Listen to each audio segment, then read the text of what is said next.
El Gran Hotel Castellana había permanecido en el Paseo de la Castellana durante 60 años, sus suelos brillando con el mismo orgullo que tenían desde el día de su inauguración. Miguel Fernández había mantenido esos suelos brillantes durante los últimos 23 de esos años. A sus 62 años, sus manos conocían cada rincón de ese vestíbulo, cada raya que se formaba en las ventanas cuando el sol de la tarde daba justo en el ángulo correcto. Era una mañana de jueves cuando Rafael Mendoza atravesó las puertas giratorias de 3 hojas, sus zapatos de cuero italiano golpeando el mármol que Miguel había pulido al amanecer. Mendoza se llevaba a sí mismo de la manera en que lo hace el dinero antiguo, con los hombros hacia atrás y la barbilla levantada, como si el aire mismo debiera abrirse para él. A sus 58 años, había heredado el imperio inmobiliario de su padre y el sentido de derecho de su abuelo. Miguel estaba de rodillas cerca de la recepción del conserje, limpiando una marca de rasguño. No levantó la vista al principio. El ritmo de su trabajo tenía algo meditativo, movimientos circulares que estabilizaban su mente durante 2 décadas de madrugadas. Mendoza se detuvo, observó a Miguel trabajar por un momento, luego carraspeó muy alto. «Disculpe», dijo Mendoza, su voz resonando por el vestíbulo silencioso. «Ha pasado un punto por alto». Miguel levantó la vista ofreciendo un gesto educado. «Me encargaré de eso, señor, solo terminando aquí». «No, quiero decir que se olvidó de un punto justo ahí». Mendoza señaló un área que Miguel ya había limpiado 2 veces. «Aunque supongo que la atención al detalle no es algo que enseñen en su línea de trabajo». Un joven recepcionista del hotel detrás del mostrador se movió incómodo. Miguel simplemente volvió a su trabajo, su mandíbula tensa, pero las manos firmes. Mendoza no había terminado. Se giró para dirigirse a la pequeña multitud matutina que se reunía cerca del ascensor. Gente de negocios esperando para comenzar sus días. ¿Saben lo que está mal con este país? Su voz se elevó, actuando ahora. Hemos olvidado el orden natural de las cosas. Algunas personas están destinadas a liderar, a construir imperios, a dar forma al mundo, y otras están destinadas a limpiar detrás de ellas. Hizo un gesto hacia Miguel como si presentara evidencia. Este hombre probablemente ha trabajado aquí durante, ¿qué?, 20 años. Todavía de rodillas, sin ambición, sin impulso, solo agradecido por las migajas que caen de la mesa. Miguel sintió el calor subir por su pecho, pero había aprendido hace mucho tiempo que el silencio era a veces la única dignidad que un hombre podía mantener. Estaba pensando en su hija, en cómo había trabajado en 2 empleos para enviarla a la universidad, en cómo ahora era abogada de derechos civiles en Barcelona.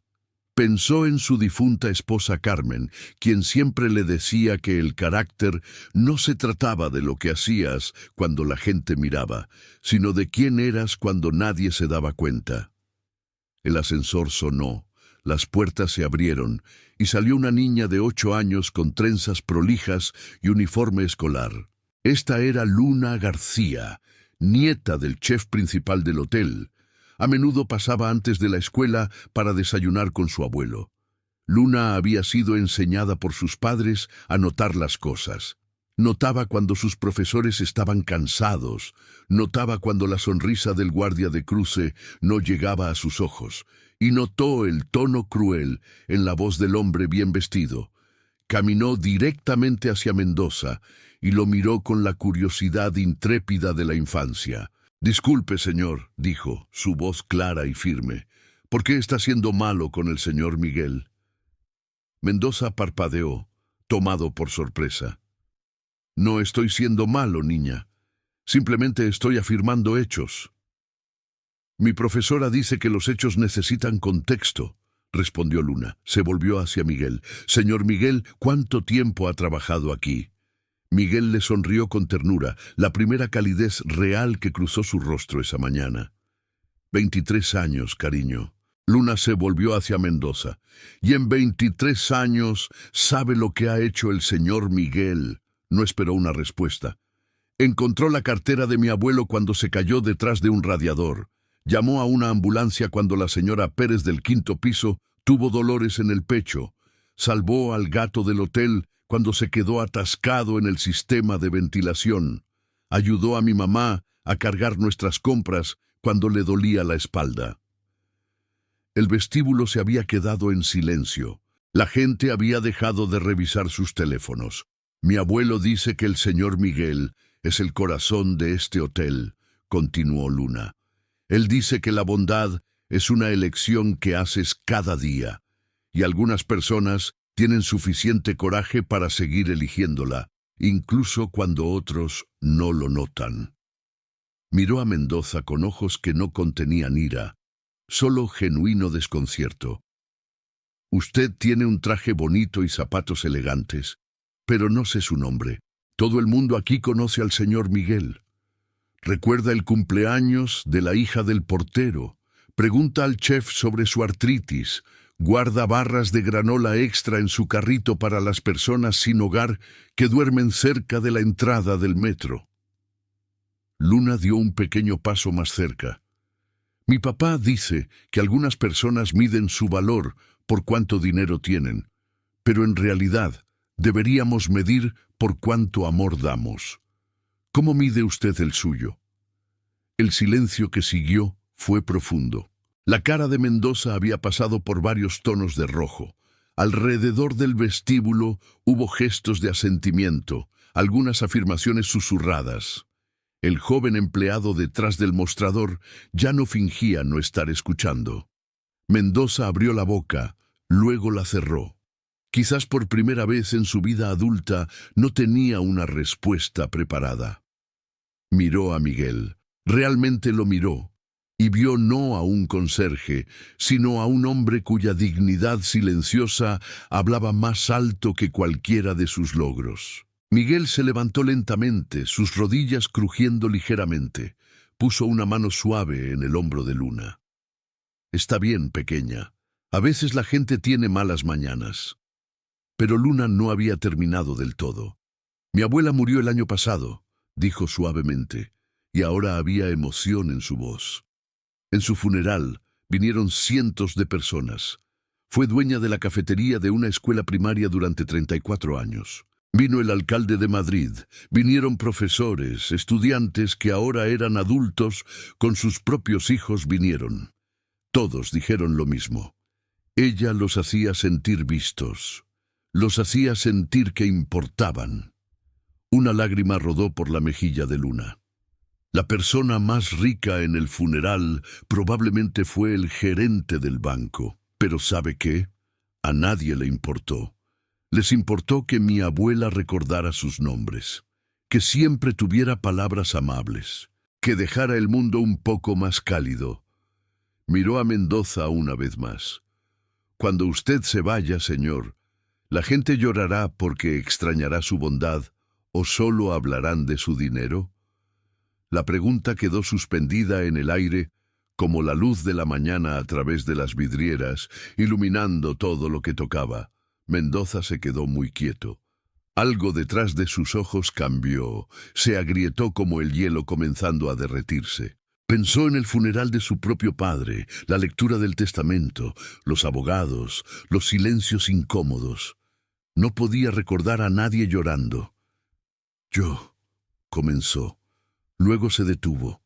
Su voz salió diferente esta vez, más baja. Lo siento. Miguel asintió lentamente, aceptando con la misma gracia con la que había aceptado los insultos. Mendoza miró a Luna. Eres una joven notable. Tu abuela crió bien a tus padres. Lo hizo. Luna estuvo de acuerdo. Y están tratando de criarme de la misma manera. Mendoza metió la mano en el bolsillo y sacó una tarjeta de visita. Luego pareció pensarlo mejor y la guardó. En su lugar, extendió la mano hacia Miguel. Me equivoqué en todo lo que dije. Tiene mis más sinceras disculpas. Miguel consideró la mano por un momento. Luego la estrechó firmemente. Todos tenemos momentos de los que no estamos orgullosos, señor Mendoza.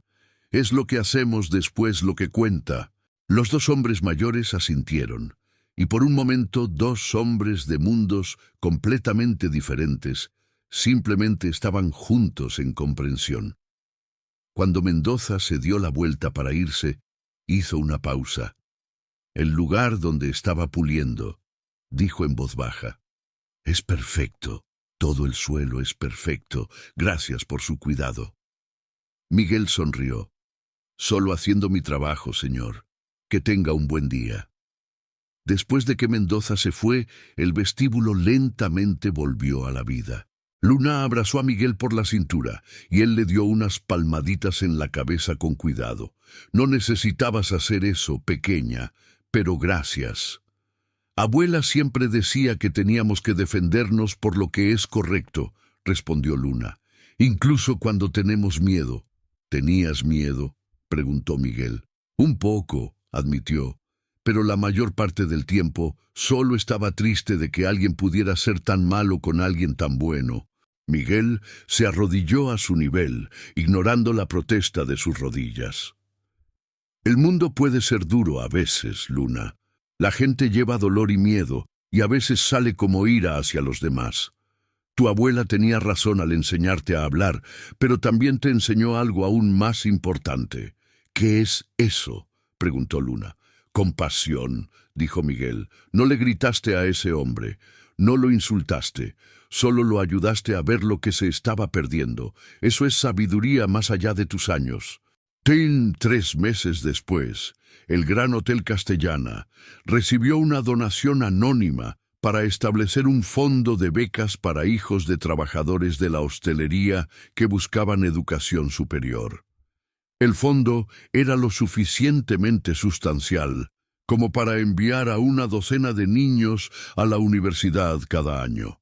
La única estipulación era que se llamara la Beca Memorial Carmen Fernández, en honor a la difunta esposa de Miguel. Cuando Miguel fue informado de esto en la oficina del gerente, se sentó pesadamente en la silla y lloró.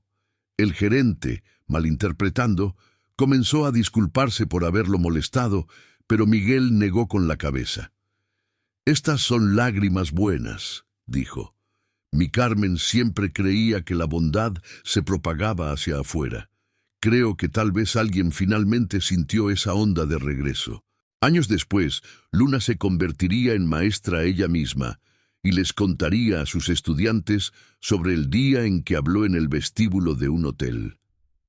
Les diría que el coraje no se trata de ser la voz más fuerte en la sala, sino de ser la más honesta. Que la verdadera riqueza se mide no en cuentas bancarias, sino en las vidas que tocas y la bondad que difundes. Y Miguel trabajó en el Gran Hotel Castellana durante 8 años más antes de jubilarse a los 70. En su último día, el vestíbulo estaba lleno de gente, huéspedes a los que había ayudado a lo largo de las décadas, compañeros de trabajo a los que había apoyado y la ahora adolescente Luna, quien dio un discurso sobre cómo la dignidad silenciosa de una persona puede cambiar el mundo. El suelo de mármol brillaba ese día, pulido a la perfección, reflejando no solo la lámpara de arriba, sino la luz de una vida bien vivida y el poder duradero de la simple bondad humana.